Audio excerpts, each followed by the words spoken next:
বাংলাদেশের জাতীয় সার্বভৌমত্ব, এখানে একটা গণতন্ত্র প্রতিষ্ঠায় ফ্যাসিবাদ বিরোধী আন্দোলন, এগুলোতে অন্যতম নেতৃত্বমূলক ভূমিকা পালন করেছে। এবং এই নেতৃত্বমূলক ভূমিকা পালন করায় আমাদের দলের যে প্রধান সমন্বয়কারী জোনায়েদ সাকি, তার একটা নেতৃত্বমূলক ভূমিকা ছিল। তিনি গণসংহতি আন্দোলনেরই শুধু নেতা নন, একই সঙ্গে তিনি এই সমস্ত সংগ্রামের নেতৃত্ব দেওয়ার ভেতর দিয়ে জনগণের কণ্ঠস্বর, জনগণের নেতা হয়ে উঠেছে। এবং গত ফ্যাসিবাদ বিরোধী আন্দোলনের ভেতর দিয়ে আমরা যে গণ অভ্যুত্থানের ধারাবাহিকতায় যে গণ অভ্যুত্থান দেখেছি, এখানে জনগণের গণ অভ্যুত্থান, ছাত্র শ্রমিক জনতার যে অভ্যুত্থান, সেই অভ্যুত্থানের ভেতর দিয়ে ফ্যাসিস্ট শেখ হাসিনা সরকারের পতনের পর যে গণতান্ত্রিক পুনর্গঠনের কাজ আমরা শুরু করেছি, সেই গণতান্ত্রিক পুনর্গঠনের একটা নেতৃত্বমূলক ভূমিকাও তিনি দিয়েছেন। এই প্রক্রিয়াতেই গণসংহতি আন্দোলনের পক্ষ থেকে গত যে নির্বাচন, দ্বাদশ সংসদ নির্বাচন, এই সংসদ নির্বাচনে ব্রাহ্মণবাড়িয়া 6 আসন থেকে তিনি এমপির পদে নির্বাচিত হয়েছেন। জনগণের বিপুল ভোটে তিনি নির্বাচিত হয়েছেন এবং পরবর্তীতে তিনি সরকারের যে বাংলাদেশের যে সরকার গঠিত হয়েছে নির্বাচন পরবর্তীতে গণতান্ত্রিক প্রক্রিয়ায় গঠিত যে সরকার, সেই সরকারের প্রতিমন্ত্রীর দায়িত্ব পালন করছেন, বর্তমানে পরিকল্পনা প্রতিমন্ত্রীর দায়িত্ব পালন করছেন। তো আমাদের এই যে এই সরকার আমরা আশা করি যে বাংলাদেশে একটা কার্যকরভাবে গণতান্ত্রিক ব্যবস্থা প্রতিষ্ঠায় তার ভূমিকা রাখবে এবং একই সঙ্গে বাংলাদেশের জনগণের যে আকাঙ্ক্ষা, বাংলাদেশের জনগণের যে অধিকার, সেই অধিকার প্রতিষ্ঠায় তারা ভূমিকা রাখবেন। এবং এই আশার জায়গা থেকে, আকাঙ্ক্ষার জায়গা থেকে জোনায়েদ সাকি এখানে তার যে গ্রহণ করা, এই পদটা গ্রহণ করা, সেই পদটা গ্রহণ করেছেন এবং এই ক্ষেত্রে তিনি তার ভূমিকা রাখার জন্য চেষ্টা করবেন, এটা আমরা গণসংহতি আন্দোলনের পক্ষ থেকেও আশা করি। এবং এইটা একদিক থেকে আমাদের যে আমরা এই ফ্যাসিবাদ বিরোধী আন্দোলনের সময় যে যুগপৎ আন্দোলন করেছি, সেই যুগপৎ আন্দোলনের ধারাবাহিকতাতেই আসলে আমরা এইটাকে এগিয়ে নিয়ে যাওয়ার জন্য এই সরকারের ভেতরে অংশ নিয়েছি। কিন্তু এই জায়গায় একটা গুরুতর জায়গা আমাদের গণসংহতি দলের দিক থেকে আমরা বিবেচনা করি, যেটাকে আসলে আমরা একটা আমাদের নীতিগত অবস্থান হিসাবে দেখি, যে দল এবং সরকার একাকার হয়ে গেলে চলবে না। দল এবং সরকারের ভেতরে আসলে পার্থক্য থাকতে হবে। যেটাকে মৌলানা ভাসানী বলতেন যে ক্ষমতার ঘোড়ায় জনগণের চাবুক থাকতে হবে, না হলে এই ক্ষমতার ঘোড়াকে আসলে রক্ষা করা যাবে না। দল এবং সরকার একাকার হয়ে গেলে আমরা দেখেছি অতীতে বাংলাদেশে এবং সারা দুনিয়ার বিভিন্ন জায়গার অভিজ্ঞতাতে আমরা দেখেছি যে সরকারের সাথে জনগণের একটা বিচ্ছিন্নতা তৈরি হয় এবং এই বিচ্ছিন্নতা শেষ পর্যন্ত দলের সাথেও তৈরি হয়। ফলে দল হিসেবে গণসংহতি আন্দোলনের যেহেতু নীতি হচ্ছে যে জনগণের স্বার্থের বাইরে আমাদের কোনো স্বার্থ নেই, দল হিসেবে গণসংহতি আন্দোলনের নীতি হচ্ছে যে এই দেশের জনগণের স্বার্থকেই আমরা সর্বোচ্চ প্রাধান্য দিয়ে আমাদের কাজ করে যাব। ফলে গণসংহতি আন্দোলন যাতে এই ভূমিকা পালন করতে পারে, সেই দিক থেকে আমরা দল এবং সরকারকে আলাদা করা, এই জায়গাটা আমরা অনেক আগে থেকেই সিদ্ধান্ত নিয়ে রেখেছি। সেই সিদ্ধান্তেরই একটা মানে বলা যেতে পারে যে বাস্তবায়ন আকারে এক্ষেত্রে আমরা যেই পদটাকে বিবেচনা করেছি যে যিনি সাধারণভাবে দলের মুখপাত্র, দলের আসলে প্রধানের ভূমিকা পালন করেন, তিনি যদি আসলে সরকারে যোগ দেন তাহলে আসলে তিনি আর দলের প্রধানের দায়িত্ব পালন করবেন না। তার মানে এই নয় যে তিনি দলে থাকবেন না। জোনায়েদ সাকি, ফলে আমরা এটা আমাদের কেন্দ্রীয় কমিটিতে আগেই সিদ্ধান্ত নেওয়া হয়েছে যে জোনায়েদ সাকি এই প্রধান সমন্বয়কারীর পদ ছেড়ে দেবেন, কিন্তু তিনি আমাদের যে রাজনৈতিক পরিষদ আছে সেই রাজনৈতিক পরিষদের সদস্য আকারে আমাদের সাথে থাকবেন এবং গণসংহতি আন্দোলনের সমস্ত কার্যক্রমে তিনি ভূমিকা রাখবেন। সেই জায়গা থেকেই আজকে আমাদের এই সংবাদ সম্মেলনের এইটা একটা জায়গা যে আপনাদেরকে এটা জানিয়ে দেওয়া যে এই জায়গাটা যে মানে আমাদের সিদ্ধান্ত, দলীয় সিদ্ধান্তটা জানিয়ে দেওয়া। আরেকটা হচ্ছে যে এই যে একটা মানে আমরা এর পরবর্তীতে একটা বিশেষ সাংগঠনিক সম্মেলন করব, যে বিশেষ সাংগঠনিক সম্মেলনে আমরা পুনর্নির্বাচিত করব আমাদের যে যারা আমাদের কাউন্সিলররা থাকবেন তারা পুনর্নির্বাচিত করবেন প্রধান সমন্বয়কারী এবং নির্বাহী সমন্বয়কারী। তার আগ পর্যন্ত একটা ভারপ্রাপ্ত নির্বাহী সমন্বয়কারীর দায়িত্ব পালনের ভারপ্রাপ্ত নির্বাহী সমন্বয়কারী বলে ফেলেছি, কিন্তু এটা হবে হচ্ছে ভারপ্রাপ্ত প্রধান সমন্বয়কারীর দায়িত্ব। সেই ভারপ্রাপ্ত প্রধান সমন্বয়কারীর দায়িত্ব পালন করবেন দেওয়ান আব্দুর রশিদ নীলু। তিনি আমাদের রাজনৈতিক পরিষদের সদস্য। তিনি একেবারে গণসংহতি আন্দোলনের 2010 সাল থেকে এই পর্যন্ত রাজনৈতিক পরিষদের সদস্য আকারে দায়িত্ব পালন করছেন। তিনি বহুকাল ধরে বাংলাদেশে কৃষক আন্দোলনের একজন কিংবদন্তি নেতা। তিনি বাংলাদেশের কৃষক আন্দোলনের ভেতর থেকে কৃষক আন্দোলনকে রাজনীতিকৃত করায় একটা খুবই গুরুত্বপূর্ণ ভূমিকা পালন করেছেন এবং গণসংহতি আন্দোলনের রাজনৈতিক পরিষদের সদস্য হিসেবে তিনি বহুদিন ধরে আমাদের ভেতরে ভূমিকা পালন করছেন। বরিশাল অঞ্চলে তিনি গণসংহতি আন্দোলনের এখন নেতৃত্ব দেন এবং তিনি এই অন্তর্বর্তীকালীন সময়ে মানে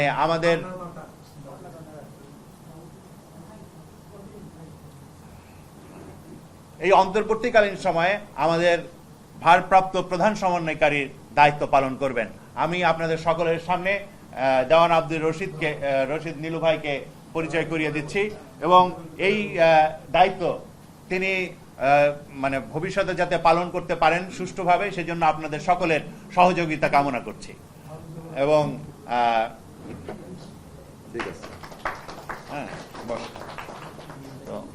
সেই সংগ্রাম ভবিষ্যতে চালিয়ে যাবে এবং আপনাদের সকলের সহযোগিতা আমরা আগের মতোই পাবো এটা আশা করি। আপনাদের কোনো প্রশ্ন থাকলে করতে পারেন। আবার সাকিব ভাইয়ের বক্তব্য, তাহলে প্রশ্ন না এই ইতিমধ্যে আপনারা এটা শুনেছেন যে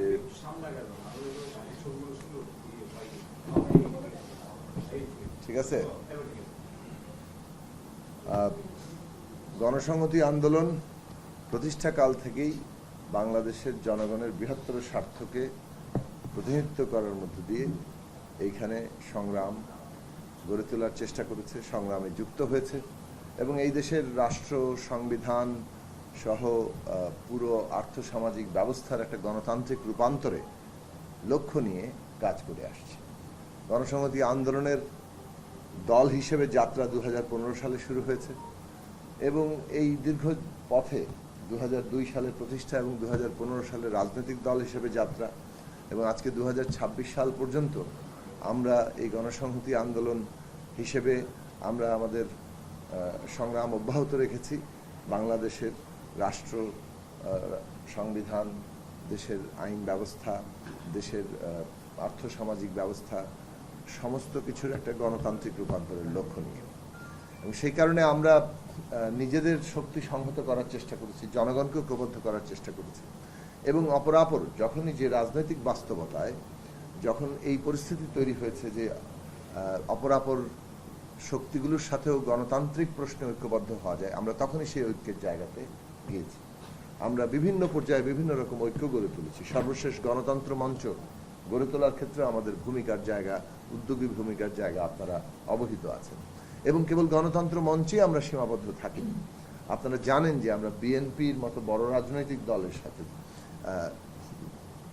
যুক্ত হয়েছি এবং বিএনপি সহ আমরা সহ প্রায় 39টি রাজনৈতিক দল বাংলাদেশের এই যে ফ্যাসিবাদের পতন এবং শাসন ব্যবস্থার বদল একটা গণতান্ত্রিক রূপান্তরের লক্ষ্যকে সামনে রেখে আমরা একটা বৃহত্তর জনগণের বৃহত্তর ঐক্য গড়ে তোলার চেষ্টা করেছি। এইটা থেকে আমাদের রাজনৈতিক যে অবস্থানটা সেটা স্পষ্টভাবেই আশা করি সামনে আসে যে বাংলাদেশের গণতান্ত্রিক রূপান্তরের জন্য আমরা অঙ্গীকারাবদ্ধ, আমরা সেই লক্ষ্য নিয়ে কাজ করি এবং সেই লক্ষ্যে আমরা আমাদের নিজেদের দলকে যেমন সংহত করার চেষ্টা করেছি জনগণকে ঐক্যবদ্ধ করার মধ্য দিয়ে, তেমনি জনগণের মধ্যে বৃহত্তর ঐক্য সৃষ্টির জন্য যখনই আমরা দেখেছি যে অপরাপর রাজনৈতিক দলগুলো সুনির্দিষ্ট গণতান্ত্রিক রূপান্তরের লক্ষ্যকে সামনে আনছেন, তখন আমরা তাদের সাথে ঐক্যবদ্ধ করার চেষ্টা করেছি এবং সেইটা যখনই আমরা এই ফ্যাসিবাদ বিরোধী লড়াইয়ের মধ্যে রাষ্ট্র ব্যবস্থার সংস্কার, মেরামত এবং রূপান্তরের কর্মসূচি এটা অন্যান্য দলের মধ্যেও সামনে এসছে, আমরা তাদের সাথে ঐক্যবদ্ধ হয়েছি এবং সেই ঐক্যের ধারাবাহিকতা এখনো বজায় রেখেছি। আপনারা জানেন যে ফ্যাসিবাদ বিরোধী লড়াইয়ের মধ্যেই 31 দফা সামনে এসেছিল। 31 দফা তৈরির প্রেক্ষাপটে যেমন আমাদের দলের দিক থেকে আমাদের 14 দফা কর্মসূচি ছিল। আমরা যখন গণতন্ত্র মঞ্চ গঠন করি, ঘটনাচক্রে গণতন্ত্র মঞ্চ একটা 14 দফা কর্মসূচি সামনে নিয়ে আসে এবং আপনারা জানেন এরপরে বিএনপির পক্ষ থেকে 27 দফা কর্মসূচি দেওয়া হয়েছিল রাষ্ট্র ব্যবস্থা মেরামতের লক্ষ্যে। এবং এই পরে আমরা আমাদের মঞ্চের 14 দফা, বিএনপি 27 দফা এবং অপরাপর রাজনৈতিক দলগুলোর বিভিন্ন দফাকে একসাথে করে আমরা 31 দফা সেই কর্মসূচিকে সামনে এসেছিল। এবং সেই 31 দফার ভিত্তিতেই বলা চলে বিএনপির সাথে সাথে আমরা বাকি আরও 38টি দল আমরা একসাথে যুগপৎ আন্দোলনের ধারাবাহিকতা এসেছি। এবং সেখান থেকে লক্ষ্যটা ছিল যে সরকারের পতন, শাসন ব্যবস্থার বদল এবং বাংলাদেশে একটা গণতান্ত্রিক ধারা প্রতিষ্ঠা করা। তো আমরা সেই ধারাবাহিকতাতেই শাসন ব্যবস্থা সরকারের পতন ঘটেছে। আমরা তারপরে একটা গণতান্ত্রিক রূপান্তরের জন্য আমরা চেষ্টা করেছি যে কীভাবে অন্তর্বর্তীকালীন সময়ে এই যে গণতন্ত্রের প্রশ্নটা, মানে শাসন ক্ষমতার কিংবা কাঠামোর যে একটা গণতান্ত্রিক রূপান্তর, জবাবদিহি, ক্ষমতার ভারসাম্য তৈরি করা, এই প্রশ্নের সাংবিধানিক সংস্কার কি হবে সেই বিষয়গুলো নিয়ে আমরা আলাপ আলোচনা করেছি। জুলাই জাতীয় সনদ তৈরি হয়েছে এবং সেটার পরে এটার বাস্তবায়ন পদ্ধতি নিয়ে একটা বিতর্ক আছে। সেই বিতর্ক সত্ত্বেও নির্বাচন এবং নির্বাচনের পরে কিভাবে এই পথটা এই লক্ষ্যগুলো অর্জন করা যায়, এটা বাস্তবায়ন হবে, সেই প্রসঙ্গ নিয়ে আমাদের লড়াইটা অব্যাহত রাখার প্রশ্ন আছে। সেই ধারাবাহিকতাতেই আমরা নির্বাচন করেছি যুগপৎ ধারায়, সেই ধারাবাহিকতাতে আমরা সরকারে যোগ দিয়েছি এবং এখনো পর্যন্ত আমরা চেষ্টা করছি বাংলাদেশের গণতান্ত্রিক রূপান্তরের যে লক্ষ্য নিয়ে আমরা কাজ করেছি সেটাকে সফল করার, সেটার লক্ষ্যটা পূরণ করা। সেখানেই গণসংহতি আন্দোলনের ভূমিকার প্রশ্নটা একটা জায়গাতে এসছে যে গণসংহতি আন্দোলনের একটা নীতিগত অবস্থান ছিল যে দলের প্রধান যদি কখনো সরকারে যোগ দেন তাহলে তিনি দলীয় প্রধানের দায়িত্বে থাকবেন না। তো সেই নীতিগত অবস্থানটা আমরা এখন বাস্তব রূপ দিচ্ছি যে আমরা যেহেতু দলীয় প্রধান হিসেবে আমি দায়িত্ব পালন করছিলাম এবং দলীয় প্রধানের দায়িত্ব পালনকালীন অবস্থায় আমরা সরকারে যোগ দিয়েছি, এই দলীয় প্রধানের দায়িত্ব এটা আমরা ছেড়ে কিছুটা সাংগঠনিক প্রস্তুতি নিতে হয়েছে। আমরা আসলে কার্যত ইলেকশনের পরপরই এই নীতি কার্যকর করেছি, কিন্তু এটা ঘোষণা দিতে কিছুটা দেরি করেছি কারণ আমাদের নিজস্ব সাংগঠনিক কিছু প্রস্তুতির বিষয় ছিল। এবং আমাদের দলের আগামী 8 মে বিশেষ সাংগঠনিক সম্মেলন হবে যেখানে আমাদের নতুন আবার কমিটি পুনর্গঠিত হবে এবং তবে সেই সময় পর্যন্ত বিদ্যমান কমিটিতে আমাদের দলের অন্যতম সিনিয়র সদস্য, আমাদের রাজনৈতিক পরিষদের অন্যতম সদস্য এবং দীর্ঘদিনের এই দেশের কৃষক আন্দোলনের সাথে যুক্ত নেতৃত্বদানকারী ব্যক্তি দেওয়ান আব্দুর রশিদ নীলু, তিনি আমাদের ভারপ্রাপ্ত প্রধান সমন্বয়কারীর দায়িত্ব পালন করবেন। আমাদের নির্বাহী সমন্বয়কারী আছেন, রাজনৈতিক পরিষদের সদস্য আছে, আমিও রাজনৈতিক পরিষদের সদস্য। আসলে আমাদের গঠনতন্ত্র অনুযায়ী আমাদের সম্মেলন কেন্দ্রীয় কমিটি নির্বাচন করে, রাজনৈতিক পরিষদ নির্বাচন করে এবং তারপরে প্রধান সমন্বয়কারী এবং নির্বাহী সমন্বয়কারী নির্বাচন করে। ফলে রাজনৈতিক পরিষদের সদস্য হিসেবে আমরা আগেই নির্বাচিত হয়েছি এবং তারপরে প্রধান সমন্বয়কারীর দায়িত্ব প্রাপ্ত হয়েছি। কাজেই প্রধান সমন্বয়কারীর দায়িত্ব ছেড়ে দিলে রাজনৈতিক পরিষদের সদস্য এবং কেন্দ্রীয় কমিটির সদস্য হিসেবে আমাদের যে অবস্থান সেটা বহাল থাকে। ফলে সেই অবস্থা বহাল আছে এবং সেটার মধ্যে দিয়েই আমরা আগামী 8 মে আমাদের কমিটি পুনর্গঠনের কাজটি করব।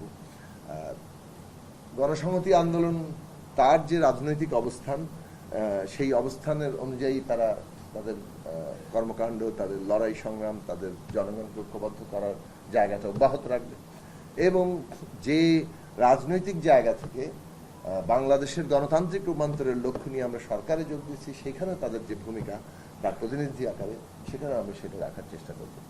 এই হচ্ছে আমাদের মোটামুটির অবস্থানের জায়গা।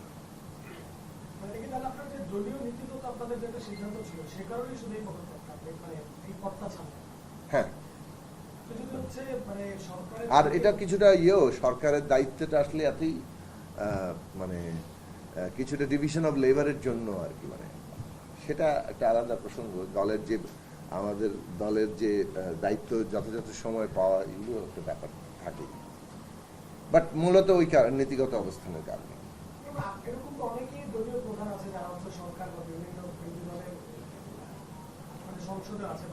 না, সেটা তো তাদের নীতিগত অবস্থান থেকে, সেটা আমরা কাউকে কন্টেস্ট করছি না, যেটা যার যার দলের মানে পজিশন, তার দলের পজিশন। শুধুমাত্র আপনার এই পদটি থাকছে না, আপনি সদস্য হিসেবে আছেন এবং আগে যেভাবে দল চলেছে ঠিক রাজনৈতিক পরিষদের সদস্য হিসেবে আছেন। হ্যাঁ, মানে আমি দলের সাথে আছি, দলের কেন্দ্রীয় কমিটিতেই আছি, রাজনৈতিক পরিষদেই আছি। দলের প্রতি আনুগত্য, দলের অধীনস্থ থাকা, সেই প্রশ্ন কোনো জায়গা নেই। কিন্তু প্রধান সমন্বয়কারীর দায়িত্ব পালন করা, মানে এটা দলীয় প্রধানের দায়িত্বের জায়গাটা আমরা মনে করি যে সরকারের সাথে দলের যে একটা সম্পর্ক, সেই সম্পর্কের মধ্যে জনগণের স্বার্থের জায়গাটা সরকারও প্রতিনিধিত্ব করবে, দলও করবে, কিন্তু তার মধ্যে আবার একটা সম্পর্ক এমনভাবে থাকা দরকার যাতে দল জনগণের স্বার্থটাকে যথার্থভাবে করবে। মানে একটা দল যা চায় তাই কিন্তু আসলে সরকার করতে পারে না। সরকার আসলে অনেকগুলো শক্তিকে আসলে একসঙ্গে করে তারপরে কাজ করে। ধরা যাক যে দেশের ভেতরকার বিভিন্ন ধরনের আমলাতন্ত্র থেকে শুরু করে অন্যান্য বিভিন্ন পক্ষ থাকে, হ্যাঁ, ধরেন একটা বিভিন্ন বাহিনী থাকে, হ্যাঁ, দেশের বাইরে বিভিন্ন ধরনের শক্তি থাকে, তাদের সাথে এক ধরনের নেগোশিয়েট করতে হয় সরকারকে। আর সেই সমস্ত জায়গায় বরং একটা দল জনগণের স্বার্থকে এটাকেই প্রধান ফোকাস করে আসলে কাজটা করবে। ফলে দলের কাজের সাথে সরকারের কাজের সামান্য কিছু পার্থক্য তো অবশ্যই থাকে, সেই জায়গাটাই আসলে বজায় রাখে।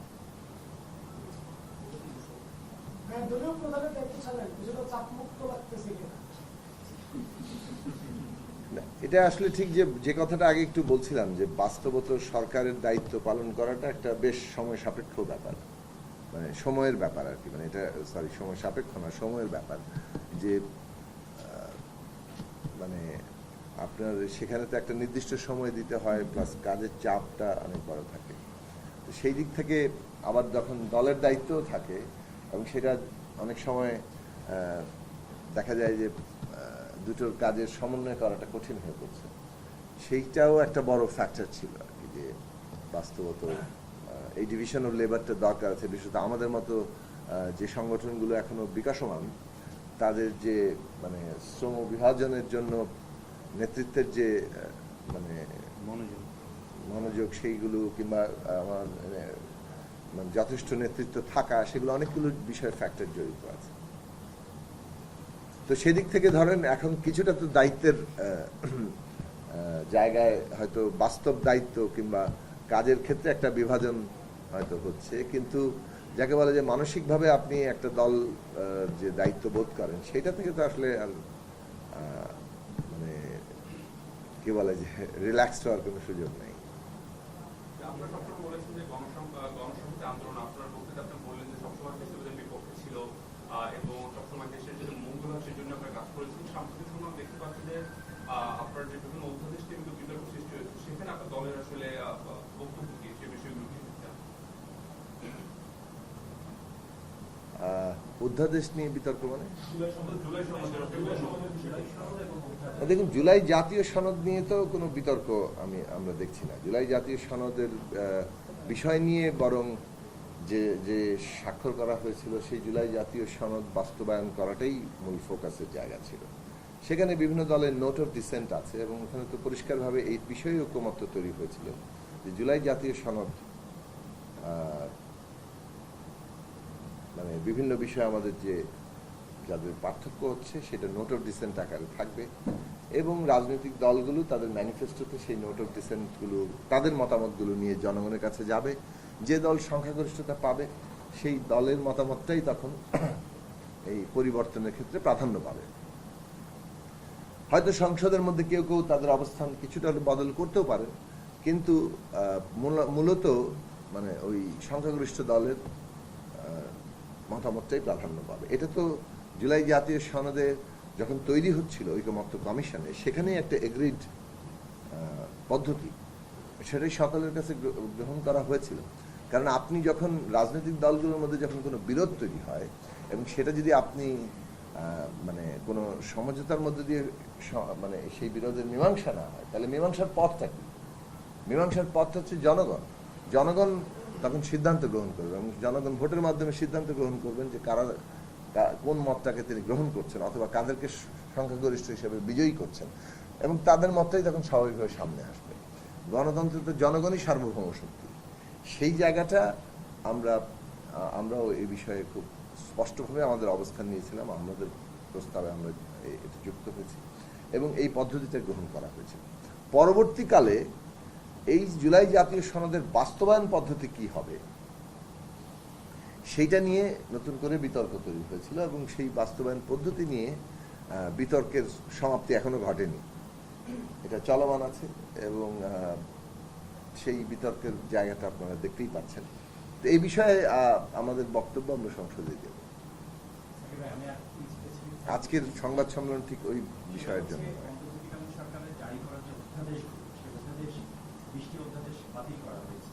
এখন আপনি সরকারের অংশ হিসাবে তো আপনি অবশ্যই সরকারের পক্ষে উঠবেন। এখন আপনার দলও কি আপনি যে অবস্থানে থাকবেন, আপনার দল সেই অবস্থানে থাকবে এই অধ্যাদেশ নিয়ে?